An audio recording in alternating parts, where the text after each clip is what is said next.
giving me this opportunity to travel down to Chennai. I don't get to come here very often. And therefore, when I do, for me, these trips become very significant.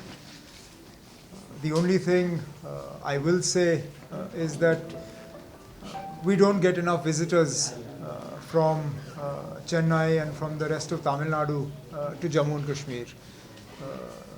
In fact, one of the challenges that my government has taken upon itself is to try and improve the links and the connections between the states south of the Vindhyas and Jammu and Kashmir.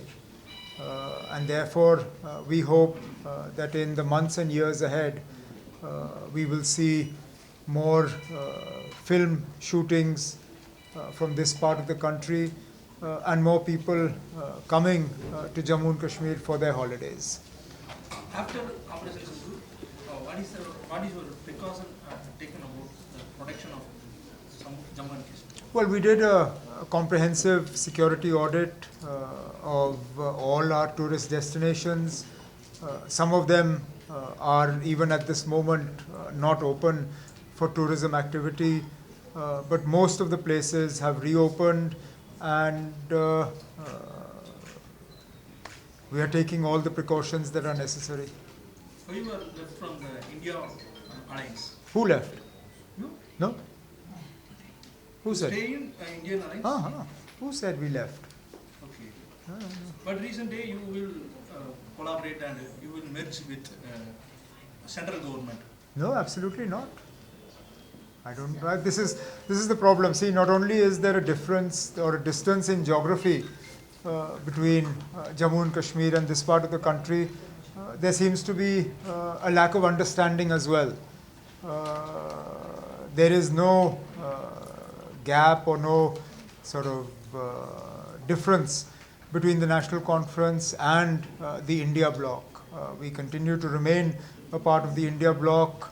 The Congress party is part of the alliance that is in government in Jammu and Kashmir, though for their own reasons they're not participating in the government at the moment.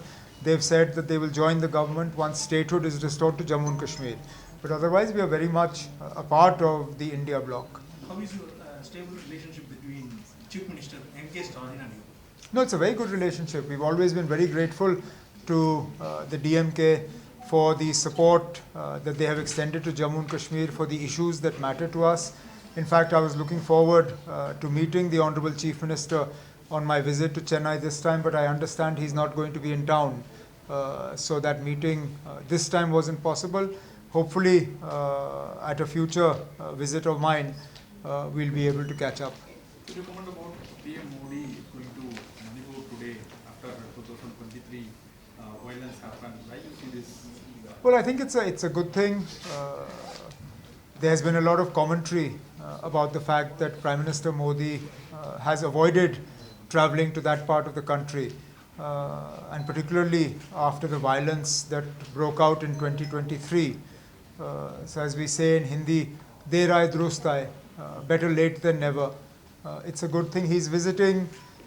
We hope that peace and calm is restored, and the differences between the two tribal communities, those are reduced to the point where people are able to live lives normally.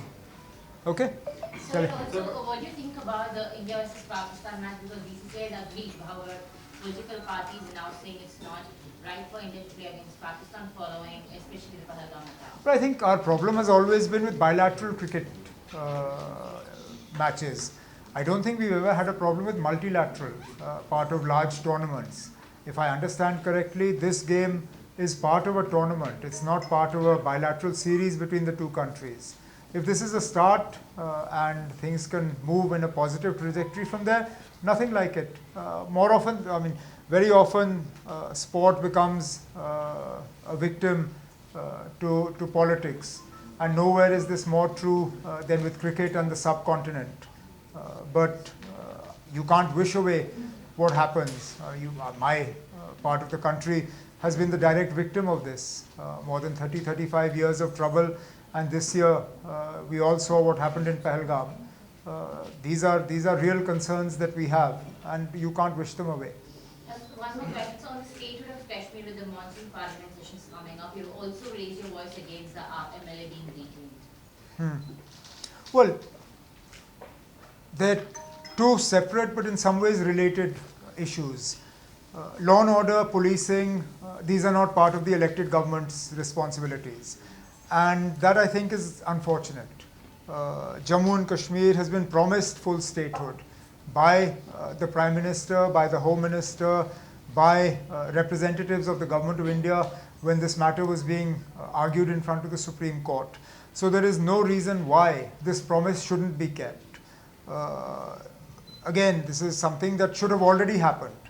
I fail to understand why it hasn't been done, but we continue to push.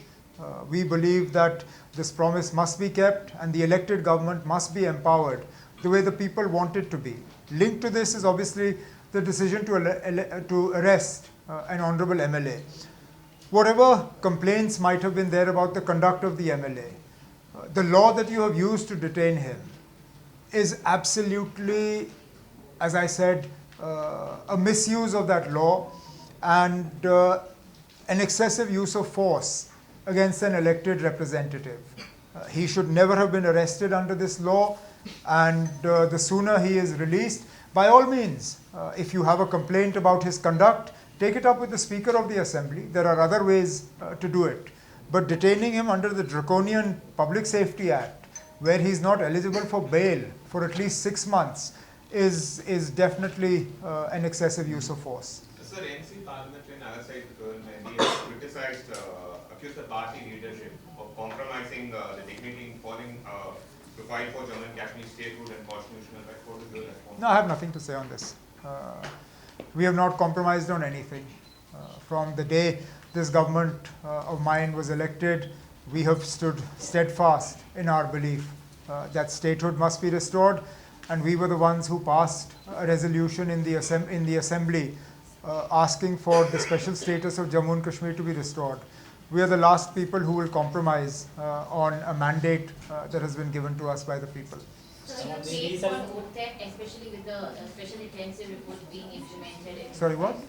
Your take on OTEP, Pochuri, which India aligns against, especially with the Election Commission of India saying that by October, the upcoming 5 state elections, they'll be implementing SIR in these. Well, obviously there are concerns with regard to this special dispensation that was created for Bihar. And how useful it will be for the ruling alliance, I think will be shown when the results come out.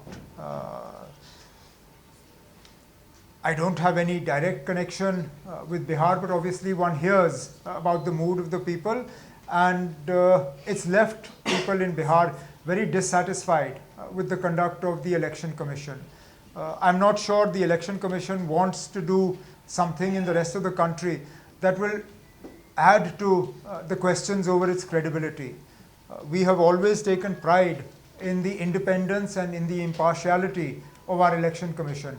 I think our Election Commission needs to hold true to those ideals. It wasn't without reason that T.N. Seshan was a much admired person across the country because he ensured the independence and the impartiality of the Election Commission.